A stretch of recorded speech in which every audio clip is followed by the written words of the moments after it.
we also had this concept that if we thought about matrices,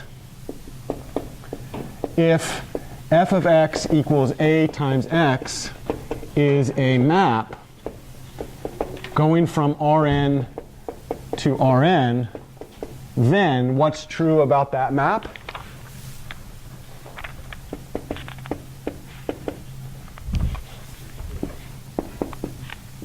The range of that map is actually equal to the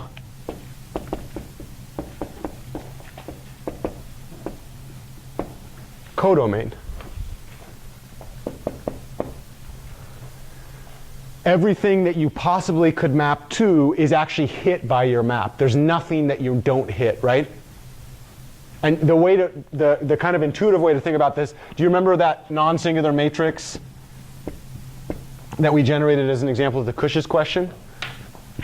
Or to your conjecture that all square matrices are non-singular, and then we provided a counterexample? Yeah, we could call that Cauchy's conjecture, right? Why is this thing not onto? What doesn't it hit via multiplication? We talked about that. Anything with a non-zero entry on the bottom side, right? In other words, there's something in the codomain that is not in the range, leading to what we call a least squares problem, which we'll get to.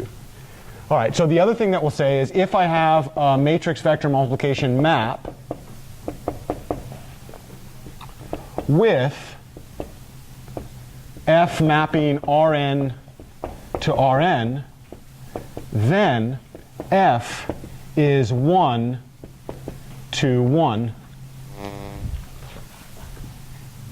And another way to say 1 to 1, id est, that's Latin for id est, which it means in other words. I have no idea how the Latin people, or the people that spoke Latin, said that phrase. Nobody does really, right? If you had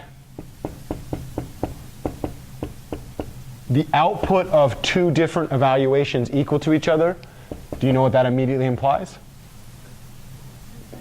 X equal y. One way to say that, each output has a unique input, which is different than functions, right?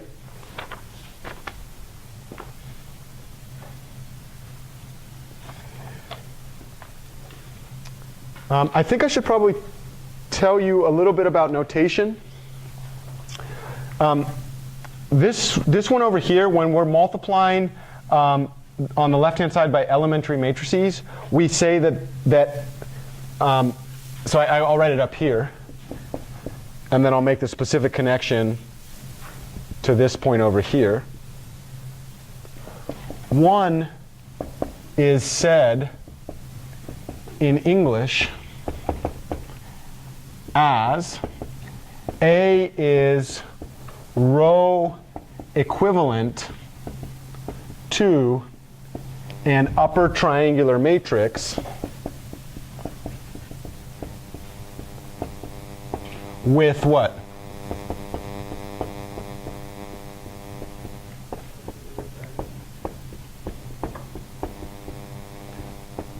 So what does row equivalence mean?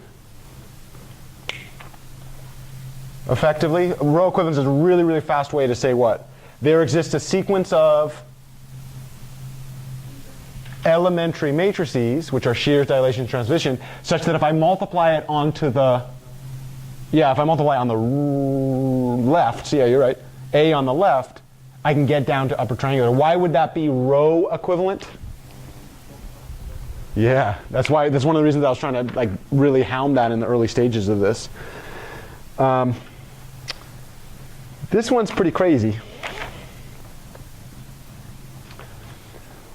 What is the range? So remember we said that the range of f equals Rn. What is the range of f?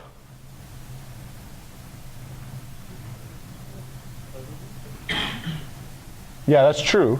But how do I form the range of that function? The set of all, so I guess we'll go slow here, right? So this is the set of all B element of Rn such that A times X equals B for some X element of Rn, right? In other words, in order to produce the range of that function, I hit A with every single possible vector X, right? What does it mean to hit A with a vector X? What do I do when I multiply A on the right-hand side by a vector? I take a linear combination of the, we're getting there, linear combination of the columns of the matrix. And the claim is the range is every single possible linear combination that I could ever take.